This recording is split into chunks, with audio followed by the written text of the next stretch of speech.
आज pastor Joseph Prince के साथ। मैं साझा करना चाहता हूं कि बाइबल का अध्ययन कैसे करें, और वो बातें जिसे प्रभु ने मुझे सिखाई हैं, और वो ये हैं, अगर मैं किसी बाइबल स्कूल में पढ़ाता हूं तो आपको पाठ्यक्रम और अन्य चीजों से गुजरना होता है। उस पर आधारित नहीं, बल्कि ये इस पर आधारित है कि परमेश्वर ने मुझे वर्षों तक कैसे सिखाया है। वर्षों तक जिन चीजों पर मुझे लगता है ध्यान केंद्रित करने की आवश्यकता है, वो चीजें हैं जो आवश्यक हैं जब परमेश्वर के वचन का अध्ययन करने की बात आती है। हम अभी भी अपना उपदेश वहीं से जारी रख रहे हैं जहां से मैंने पिछली बार छोड़ा था। व्यवस्था विवरण अध्याय 8 की ओर देखे। इसमें लिखा है कि क्योंकि तेरा परमेश्वर यहोवा तुझे एक उत्तम देश में लिए जा रहा है, जो जल की नदियों का और तराइयों और पहाड़ों से निकले हुए गहरे गहरे सोतों का देश है। इसलिए यहाँ हमने पिछले सप्ताह उल्लेख किया था इजराइल देश के बीच समानता का इजराइल की संतानों के अधिकार के रूप में, और हमारे लिए यही तो बाइबल है। ये परमेश्वर का वचन है। आमीन। इसमें पहाड़ है, इसमें तराई है। व्यवस्था विवरण 8 में मैं तुझे एक ऐसे देश में लिए जा रहा हूं जहां जल की नदियां हैं, तराइयां हैं और पहाड़ी से निकले गहरे गहरे सोते हैं। और तब जब हम तराइयों के दौर से गुजरते हैं और हम वचन का अध्ययन करते हैं तो हम पाते हैं कि जब आप ध्यान लगाते हैं तो घाटियों से झरना फूट पड़ता है। ओहो हालेलुया। यिर्मयाह 15:16 की जैसा महसूस होगा, जो कहता है जब तेरे वचन मेरे पास पहुंचे तब मैंने उन्हें मानो खा लिया। आपका पहला काम ये नहीं कि आप परमेश्वर के वचन को देखें और कहें कि मुझे क्या करना चाहिए। ठीक है, ये एक व्यवस्थावादी मानसिकता है। पहली चीज जो आप करते हैं वो ये है कि आप इसे खाते हैं। ये खाने के लिए है, ये खाने के लिए है। अगर आप प्रभु से पूछें, ठीक है, ऐसा क्यों है कि लोग विद्रोही हैं और लोग वो काफी व्यसनों में बंधे हुए हैं, लोग कुछ आदतों के गुलाम हैं और वो इससे मुक्त नहीं हो पाते। आखिर लोग अवसादग्रस्त क्यों हैं? आज इतने सारे लोग उदास क्यों हैं? ठीक है, आपको पता है प्रभु क्या कहेंगे?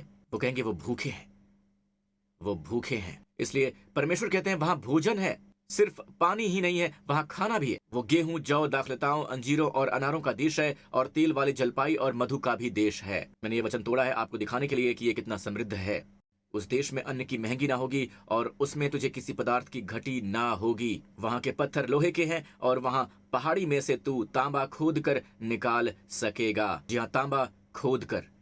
यहाँ ये इब्री में है। ठीक है, तो ये एक समृद्ध देश है। आमीन। ये एक समृद्ध देश है।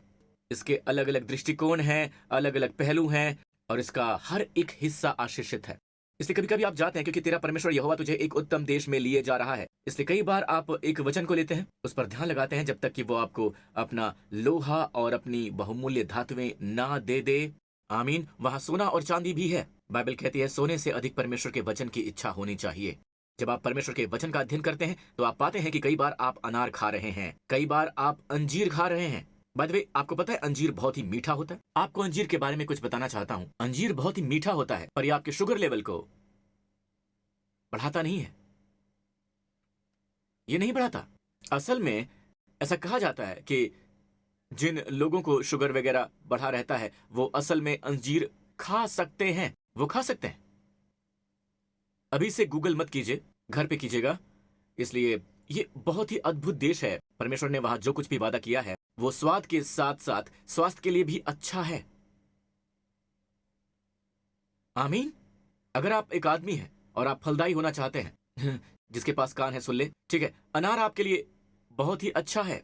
इसलिए इसमें बहुत सारे बीज हैं। ओके, मैं जल्दबाजी कर रहा हूं। ठीक है, वो बिल्कुल मुफ्त है। जी हाँ, बिल्कुल मुफ्त है। आमीन। अनार की ओर देखिए और खुद से पूछिए वो बीज वगैरह से भरा हुआ क्यों है।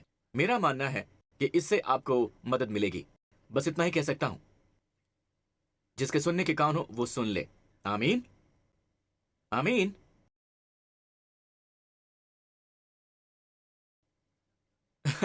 ओके, तो ये एक प्रतिज्ञा है, ये एक सूक्ष्मदर्शी है। कभी कभी हम बाइबल को बहुत ही करीब से अध्ययन करते हैं, ठीक है, एक सूक्ष्मदर्शी की तरह, और कभी कभी हम बाइबल का अध्ययन दूरबीन की तरह करते हैं। यहां पर हम मूसा की ओर देखते हैं जब प्रभु के साथ रहने के लिए जाने से ठीक पहले वो नीबो पहाड़ पर आखिरी बार चढ़ा। प्रभु के साथ रहने को वो नीबो पहाड़ पर चढ़ा और उसने प्रतिज्ञा के प्रदेश में देखा। व्यवस्था विवरण 34 में। फिर मूसा मोआब के अराबा से नबो पहाड़ पर जो पिसगा की एक चोटी है चढ़ गया। आप में से बहुत से लोग गए हैं वहां। कितने लोग गए हैं वहां? यर्दन में, जहां मूसा आखिरी बार खड़ा था। चलिए हाथ उठाइए। वाह, आप आशीषित हैं। आपने उस दृश्य को देखा है। आप वही नजारा देख रहे हैं जहां मूसा था। वो नीबो पहाड़ पर जो पिसगा की एक चोटी है चढ़ गया और ऊपर से उसने इजराइल में देखा। तो बेशक आज ये यर्दन की तरफ है। ओके, जो यर्दन का देश है। पर एक समय में ये सब एक था, ठीक है। उन्होंने उधर देखा, उसने प्रतिज्ञा के प्रदेश की ओर देखा, और यहाँ ये लिखा है, यहोवा ने उसको दान तक का गिलाद नामक सारा देश दिखाया। तो उसने देखा, उसने इस तरह से देखा, ओके, जैसे मैं प्रतिज्ञा के प्रदेश की ओर देख रहा हूँ। ये यर्दन है, मैं प्रतिज्ञा के प्रदेश की ओर देख रहा हूँ। तो उसने इस तरह से शुरुआत की। फिर उसने नफ्ताली की ओर देखा, जो कि गलील का ही क्षेत्र है, गलील सागर का क्षेत्र है। अब वो सीधे सामने देख सकता था, सामने सीधे ही। पता है सामने क्या है? यरीहो, सबसे नजदीक यरीहो का शहर, यर्दन की घाटी का क्षेत्र। पर उसने नहीं देखा, उसने दूर देखा, ठीक है। यह है देश के निरीक्षण की एक तस्वीर। कभी कभी आप बाइबल पढ़ते हैं, आपको सूक्ष्मता से पढ़ने या एक वचन पर ध्यान लगाने का मन नहीं होता है, आप बस सामान्य तरीके से ही पढ़ना चाहते हैं। तो ये एक मनोरम दृश्य की तरह है, आमीन, एक मनोरम दृश्य की तरह। और ये दृश्य आखिर क्या करता है? ये दृश्य आपको अक्सर धो देता है। आप कहते हैं, पास्टर प्रिंस, मैं बाइबल पढ़ता हूँ, मुझे असल में बहुत सी बातें समझ में नहीं आती हैं। बस इसे पढ़ते रहिए और इसका आनंद लेते रहिए। बहुत से लोग जो उपन्यास पढ़ना शुरू कर देते हैं, और उनमें से कुछ ऐसे हिस्से होते हैं जिन्हें वो समझ नहीं पाते हैं, लेकिन जो हिस्सा समझ में आता है उसका आनंद लीजिए। जो भी हिस्सा आपको समझ में आए, आप उसका आनंद लीजिए। क्या आप मुझे समझ पा रहे हैं? इससे मदद मिल रही है? याद रखने योग्य पहला सिद्धांत, जैसा कि मैंने साझा किया है, मुझे इसे दोहराना होगा क्योंकि कुछ लोगों ने मुझे इसे साझा करते हुए नहीं सुना है। सबसे पहली चीज जिसे आप देखना चाहते हैं वो है यीशु शास्त्र वचन में। इसलिए आपको व्यवस्था के वचनों को भी लेना होगा और इसे मसीह का वचन बनाना होगा। आप मुझे समझ रहे हैं? व्यवस्था के वचन को मसीह का वचन बनाइए। आप इसे कैसे करते हैं? जैसे यीशु ने किया, उसी दिन वो मुर्दों में से जी उठे। मैं जल्दी से बताऊंगा उन लोगों के लिए जो पहली बार सुन रहे हैं। जब यीशु मुर्दों में से जी उठे, आपने सोचा होगा कि उन्हें करने के लिए बहुत सी महत्वपूर्ण चीजें हैं, लेकिन वो उन दो चेलों के साथ चले जो कि हतोत्साहित थे, और उन्होंने उनकी आंखों को ये देखने से रोक दिया कि वो कौन है। और ये हिस्सा बहुत ही दिलचस्प है, क्योंकि बाद में हम देखेंगे कि क्यों। और फिर वो हतोत्साहित हो गए। तो आप देखते हैं वो उन्हें कैसे बाहर लाते हैं। वो उनसे कहते हैं, हे निर्बुद्धियों और विश्वास करने में मतमंदियों, क्योंकि वो कहते रहते हैं, हमने सोचा कि वो वही है जो छुटकारा दिलाएगा, और परमेश्वर वहीं पर है। हमने सोचा था कि वो इजराइल को छुड़ाएगा और राज्य को लाएगा, वगैरह वगैरह। और यीशु कहते हैं कि हे निर्बुद्धियों और भविष्यवक्ताओं की सब बातों पर विश्वास करने में मतमंदियों। आपने देखा, निर्बुद्धियों का मतलब होता है आपको नहीं पता है। ये चर्च के खिलाफ दो कलंक हैं, क्योंकि वो शिष्य थे, वो विश्वासी थे। दूसरा वाला है विश्वास करने में मतमंदियों। अगर आपको पता है तो फिर दूसरी समस्या आती है, आप विश्वास करने में मंदमती हैं। तो फिर निर्बुद्धि, अज्ञानता और मंदमती का इलाज क्या है? लोग महान विश्वास चाहते हैं, है ना? हम सब विश्वास करने में मंदमती नहीं होना चाहते हैं, आमीन। तो जवाब क्या है? और बाइबल में लिखा है कि तब उसने मूसा से और सब भविष्यवक्ताओं से आरंभ करके सारे पवित्र शास्त्र में से अपने विषय में की बातों का अर्थ उन्हें समझा दिया। तो मूसा पहली 5 किताबें हैं, राइट? उत्पत्ति, निर्गमन, लय व्यवस्था, गिनती, व्यवस्था, विवरण। तो उन 5 किताबों से यीशु वहां है।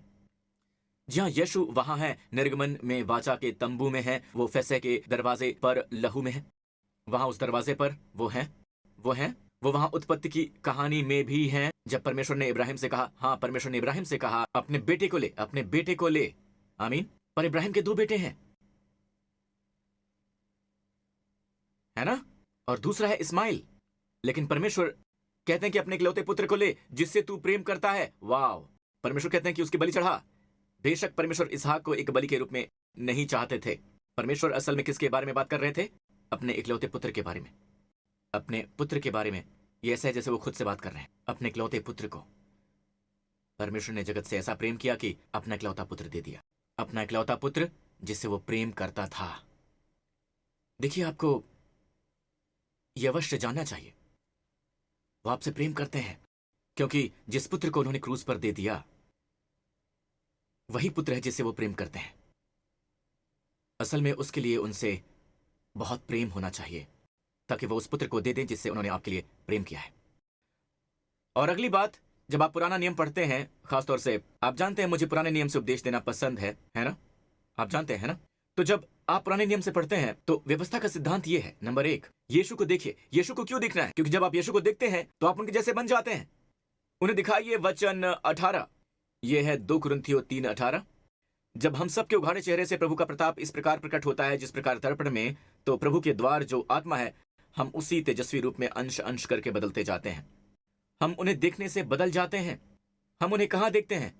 शास्त्र वचन में। पास्टर, आप इसे वचन से साबित कर सकते हैं? जी हाँ, जी हाँ। क्या आप इंतजार कर सकते हैं?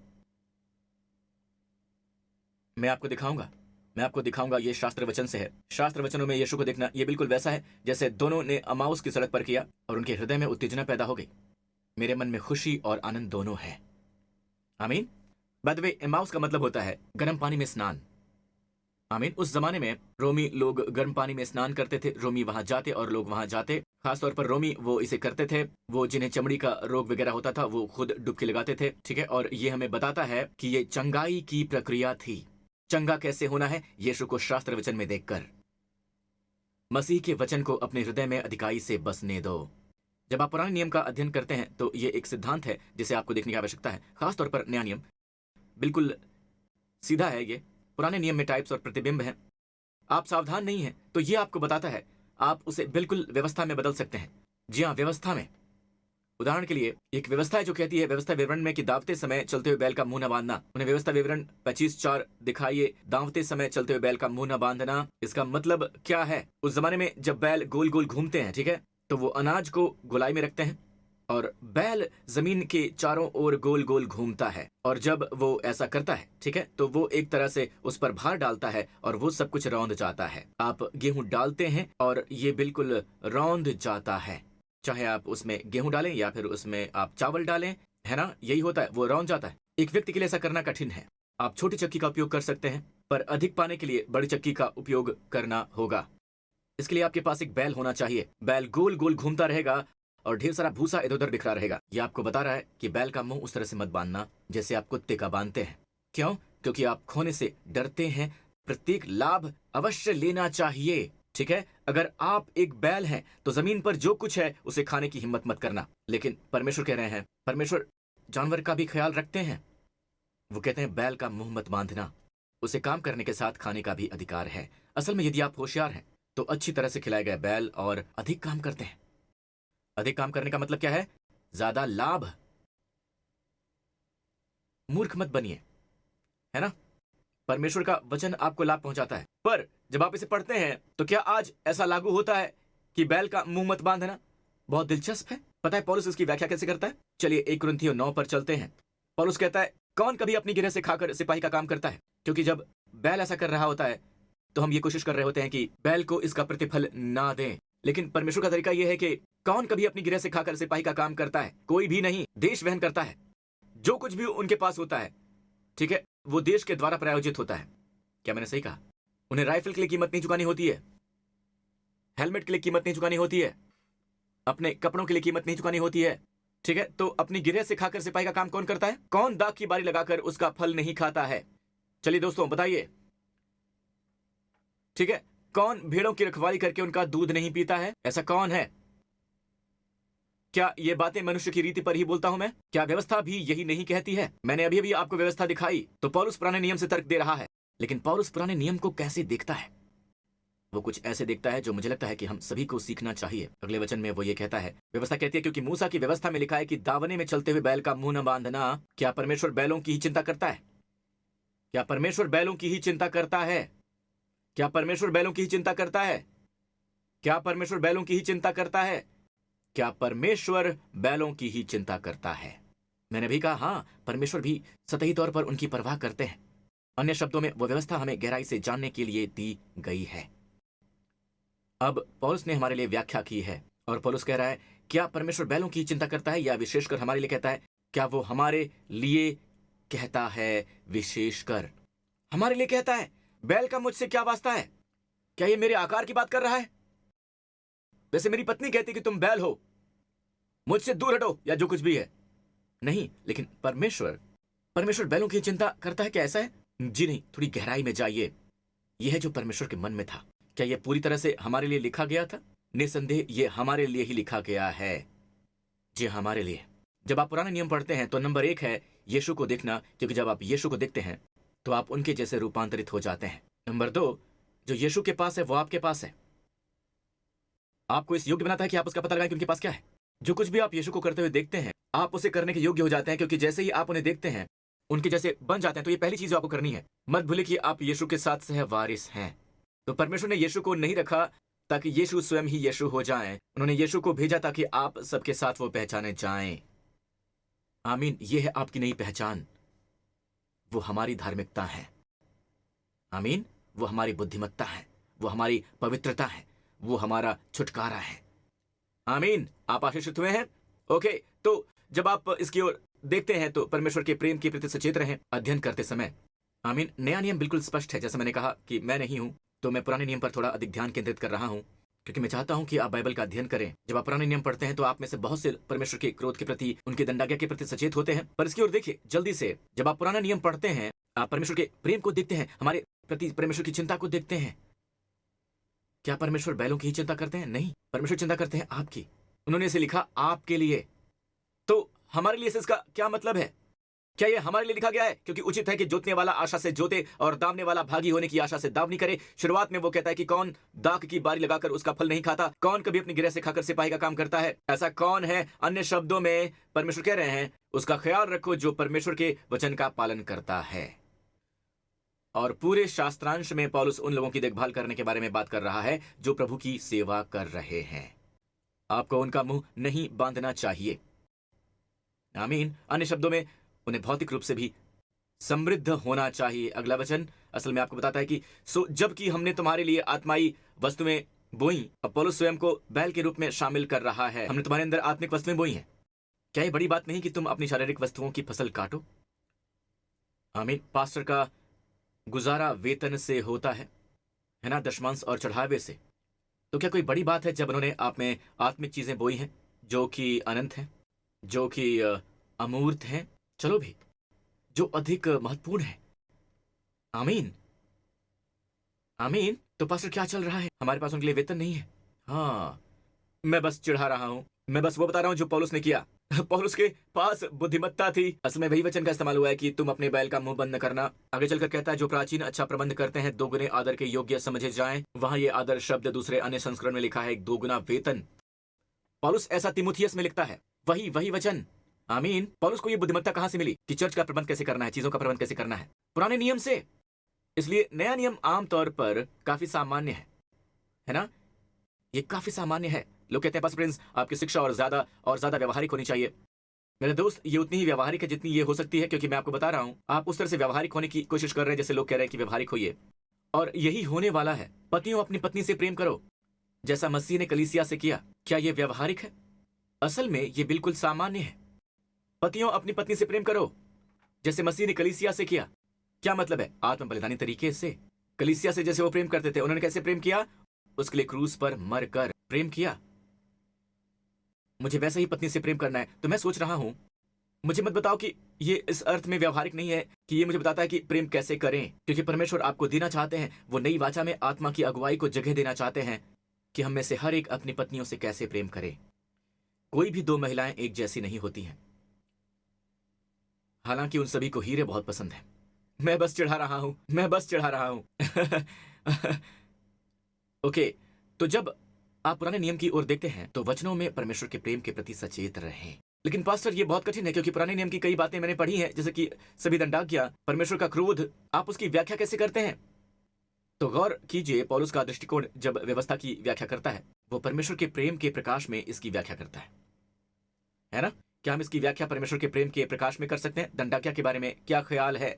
नूह का जहाज और उस तरह की चीजों के बारे में। ओके, मैं आपको जल्दी से दिखाऊंगा, ठीक है? यहाँ हमारे सीखने के लिए एक सिद्धांत है। भजन संहिता 136 में, यहोवा का धन्यवाद करो क्योंकि वो भला है और उसकी करुणा सदा की है। यहोवा का धन्यवाद करो क्योंकि वो भला है और उसकी करुणा सदा की है। इब्री में, ठीक है, होदू लादोनाई की तौफ की ले ओलाम हसदो है हेसेड। ऑलराइट, ओके, तो यहाँ हमारे पास है की ले ओलाम हसदो, की ले ओलाम। भजन संहिता 136 का हर एक वचन 1 से लेकर वचन 26 तक विराम चिन्ह है। हर एक वचन में विराम चिन्ह है, क्योंकि उसकी करुणा सदा की है। उसकी करुणा सदा की है। परमेश्वर ने ये किया, उसकी करुणा सदा की है। मैं आपको ये दिखाना चाहूंगा, नीचे आइए, कुछ नमूना दिखाने के लिए। उसको छोड़कर कोई बड़े बड़े आश्चर्य कर्म नहीं करता। उसकी करुणा सदा सदा के लिए है। उसने अपनी बुद्धि से आकाश बनाया, उसकी करुणा सदा की है। उसने पृथ्वी को जल के ऊपर फैलाया, उसकी करुणा सदा की है। उसने बड़ी बड़ी ज्योतियां बनाई, उसकी करुणा सदा की है। देखिए, हम इसे समझते हैं। जब परमेश्वर ये सभी सामर्थी कार्य करते हैं तो हम इसे समझते हैं और उनकी महानता को दर्शाया गया है। इसलिए हम कहते हैं स्वाभाविक रूप से कि उसकी करुणा सदा की है। और अब अगला वचन देखिए। ओके, नीचे आइए। उसने लाल सागर को खंड खंड कर दिया क्योंकि उसकी करुणा, हम कह सकते हैं उसकी करुणा सदा की है। उसने लाल सागर को खोल दिया जब उसके लोगों के लिए कोई रास्ता नहीं था। पर अगले वचन के बारे में क्या? इसमें लिखा है, नहीं, इस वचन में नहीं। और इजराइल को उसके बीच से पार कर दिया। क्यों? क्योंकि उसकी करुणा सदा की है। हम सभी समझते हैं।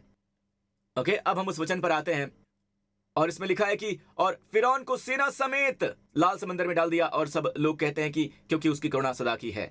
तो ये एक दंडाज्ञा है।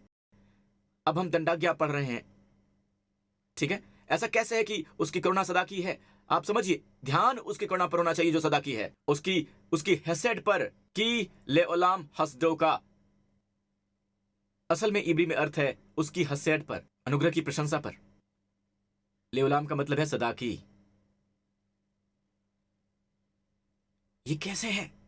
ये फिरौन या उसकी सेना के लिए अच्छी खबर नहीं है, बिल्कुल भी नहीं। आप देखें, ये परमेश्वर के लोगों के लिए अच्छी खबर है। इसलिए सुनिए, जब आप दंडाज्ञा पढ़ते हैं तो स्वयं से पूछिए वहां करुणा कहां है, क्योंकि हर एक दंडाज्ञा में वहां एक करुणा है। परमेश्वर किसी पर दया, प्रेम और अनुग्रह दिखा रहे हैं और आप वो पाना चाहते हैं। अगर आपने कभी भी यीशु को अपना व्यक्तिगत उद्धारकर्ता और प्रभु नहीं बनाया है तो मैं आपको इस सुंदर वरदान से, सबसे बड़े वरदान से आशीषित करना चाहता हूं। पिता चाहते हैं ये वरदान सभी वरदानों से बड़ा वरदान आपके पास हो, जो है उद्धार का वरदान, जहां आपके सभी पाप क्षमा कर दिए जाते हैं, जहां अनंत जीवन शुरू होता है। और अनंत जीवन बस कालावधि नहीं है, ये उत्तम जीवन है जिसे परमेश्वर खुद जीते हैं। यीशु कहते हैं, मैं इसलिए आया कि तुम जीवन पाओ और बहुतायत से पाओ। इसलिए आप जीवन पाना चाहते हैं ताकि आप मृत्यु से पुनर्जीवित हो सकें, क्योंकि आप अपने पापों की वजह से मृत्यु की स्थिति में हैं। अब यीशु मसीह को अपने प्रभु के रूप में स्वीकार करने का समय आ गया है।